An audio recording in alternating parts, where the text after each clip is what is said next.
Olá a todos. Hoje eu não vou falar sobre a dialética erística do Schopenhauer, que é o tema que eu ando tratando nos meus breves vídeos. Hoje eu vou falar sobre a morte, né? Um assunto bastante tenebroso e que as pessoas buscam evitar. Eu também não vou me aprofundar tanto nesse tema, mas eu resolvi comentar um pouquinho sobre isso porque saiu nessa semana um documentário na Netflix chamado Extremis, né, que trata sobre uma UTI de um hospital onde pessoas com doenças graves ou em estado terminal são atendidas e fica um questionamento para as famílias se elas desejam que seus familiares eles continuem vivendo através de aparelhos, né, um prolongamento da vida por mais alguns meses, ou se elas optariam pelo desligamento e deixariam que esses familiares morressem naturalmente, né. Esse documentário acabou me lembrando um livro de um historiador francês chamado Philippe Arriet, ou Philippe Arriet, um francês não é meu forte, né, que escreveu um livro chamado História da Morte no Ocidente. E nessa obra, o Philippe Arriet, ele faz um histórico sobre a morte desde o medievo até o século XX, né? Então, o Philippe Arriet, ele diz que na Idade Média, o moribundo, né, é um nome meio feio, né, moribundo, mas enfim, quando ele estava no seu momento final, e já consciente desse momento final, ele se preparava para a morte, né, o que ele chamou de a morte domada, né. Então ele pedia perdão pelos seus pecados, chamava os familiares, organizava tudo para esse último momento, né. E o Philippe Rey vai mostrando que conforme os séculos vão passando, nós fomos nos afastando da morte e começamos a temê-la, né. Isso começou mais ou menos no século XIX, esse temor da morte, até no século XX, que praticamente nos afastamos da morte por completo, né.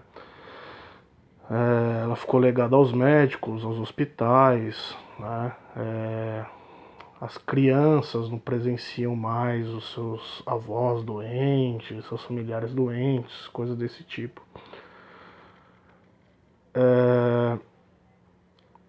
Nesse documentário, ele leva a lágrimas, né, muitas vezes, porque ele mexe com um dilema, né?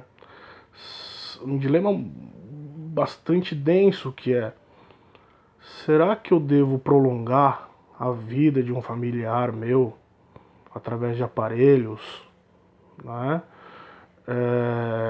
Para que ele viva mais 2, 3 meses, para que eu tenha ainda a presença dele aqui na Terra comigo, ou será que eu devo deixar ele partir?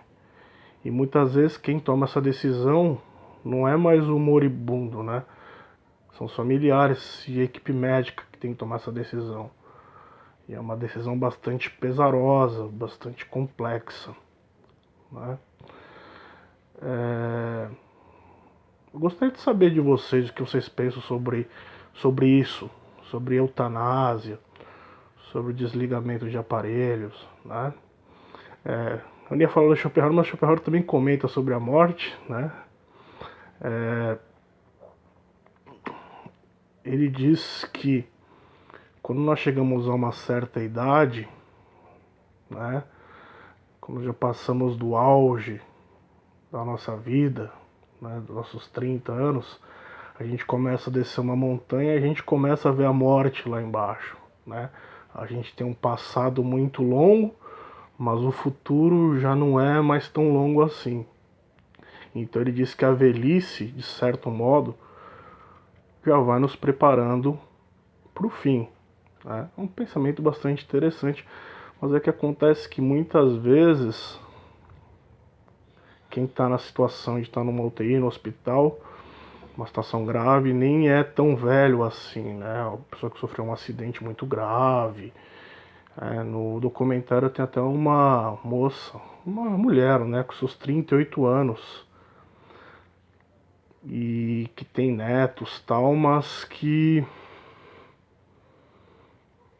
ela chora porque ela sabe que não vai ter uma vida de qualidade, vai ter que estar ligado a aparelhos e ao mesmo tempo ela não quer deixar de viver certas coisas com seus familiares.